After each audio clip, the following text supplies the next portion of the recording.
Yo, what's up, my friends? How are you guys today? I hope you guys are having a great weekend. As I mentioned before, I really want to be a lot more consistent with posting more educational about fitness. And therefore, I am going to as your coach. And so, the point of me saying that is because I know I've been a little inconsistent with these posts. The reason being is just because life is happening. And so, I apologize if that's become alarming to anybody. I am currently moving to California.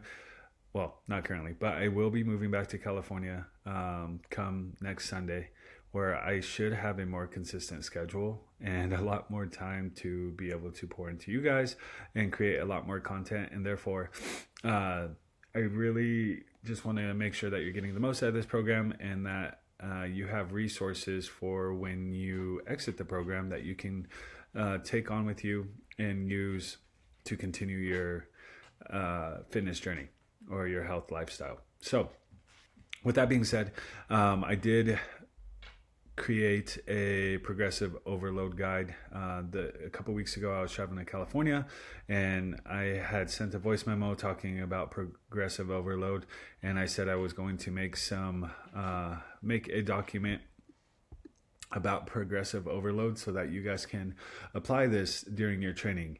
The reason being is because progressive overload is going to be super important for you to continue growing muscle and get the results that you want quicker.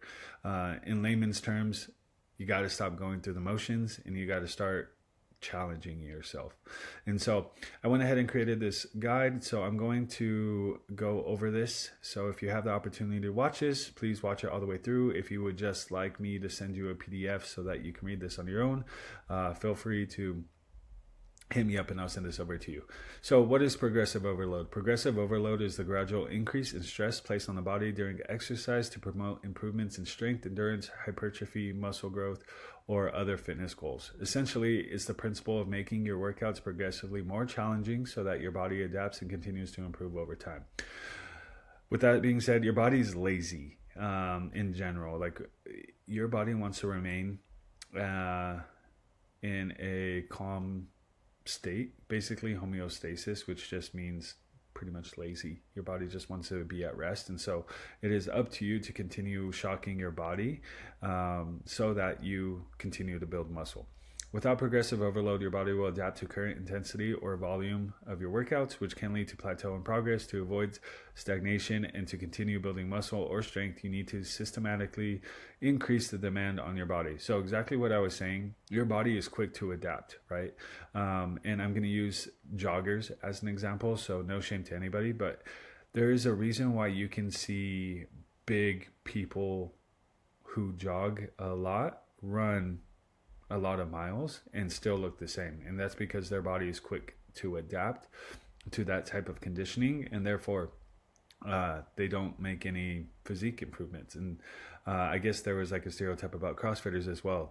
If CrossFitters just didn't increase the weight or the intensity of their workouts, they would probably still look the same. And so as bodybuilders, as people who are making progress and hitting the gym, it is going to be super important to continue challenging yourself. Cool. How to properly perform progressive overload? There are several ways to apply progressive overload, and each method can be used in different types of training. Here are the most common strategies.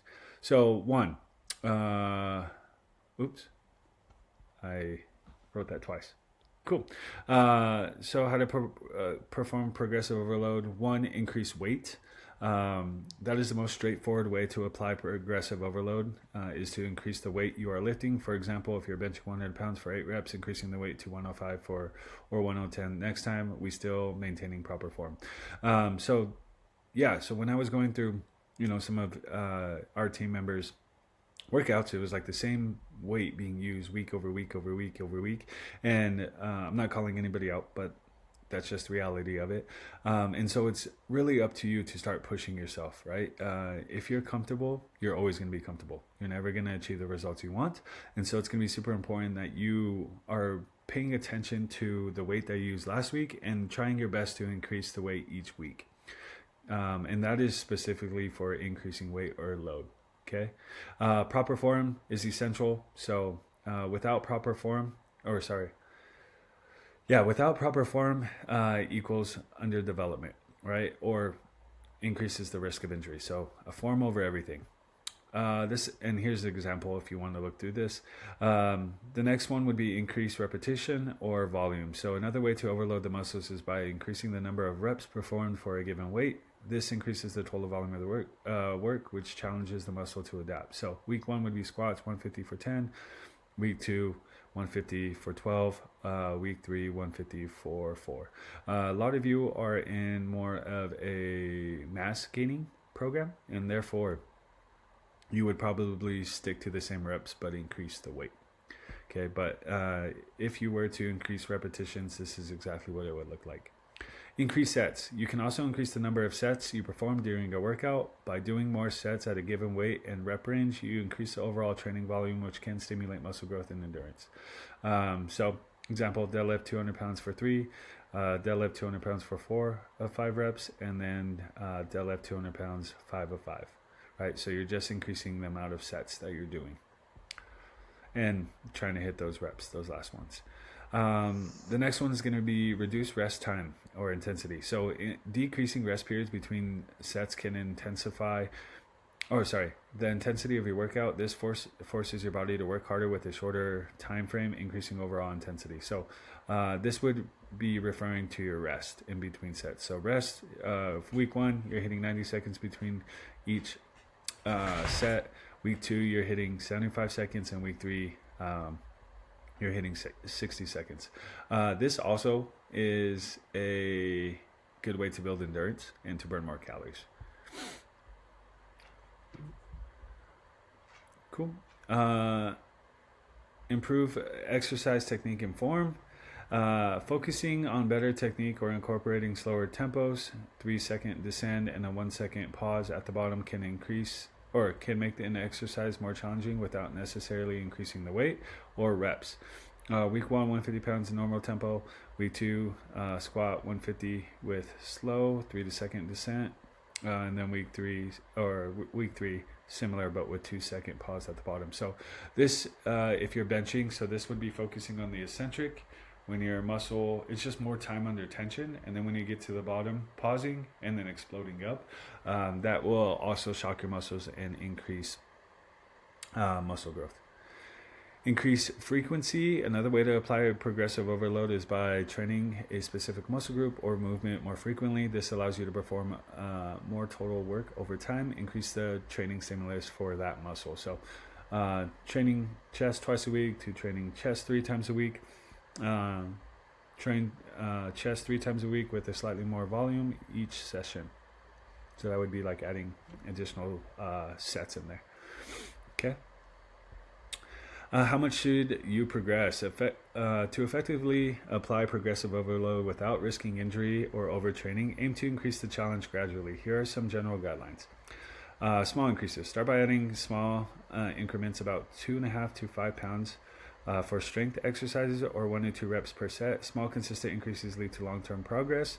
Listen to your body. While progressive overload is key to improvement, it's important to maintain proper form and avoid increasing the load too quickly. If you experience pain or discomfort, not to be confused with muscle fatigue, reassess your technique or the rate at which you're progressing.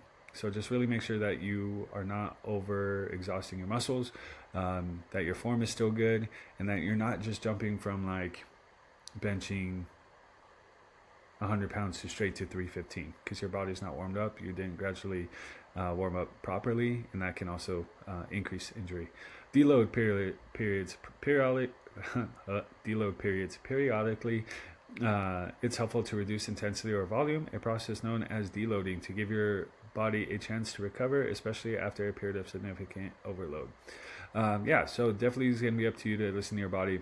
If you feel like the weight that you usually use is pretty heavy, maybe decrease the weight or decrease the amount of reps you're doing. You still just want to make sure that you are striving for intensity. Here are some examples of progressive overload in practice. Strength training. So we usually do 5x5s, 3 sets of 5 at 135, 3 sets of 5 at 145, 3 sets of 6 at 145, and 4 sets of 5 at 150. So here is the starting point. Here we increased the weight. Second week, we increased the weight and then did it one more rep. And then here we did less reps and then increased the weight.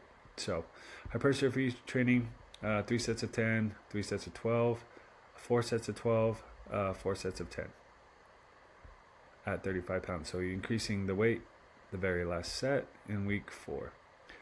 Endurance, this is decreasing the time or increasing the mileage.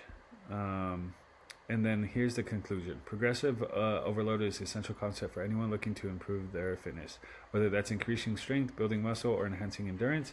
By applying gradual, consistent increases in intensity, volume, or frequency, you ensure that your body is always challenged, helping you continue progressively. Remember to increase the challenge in small, manageable increments. Listen to your body to avoid burnout or injury. Cool. Heck yeah. That is it, guys. Well, if you want this slideshow or this document, I will send it over to you so that you can reread it yourself and absorb it in the ways that you need to. Again, this is a free resource to you, so feel free to keep it forever if this is something you want. So, hope you guys are having a great weekend. If you have any questions, hit me up. Love you guys.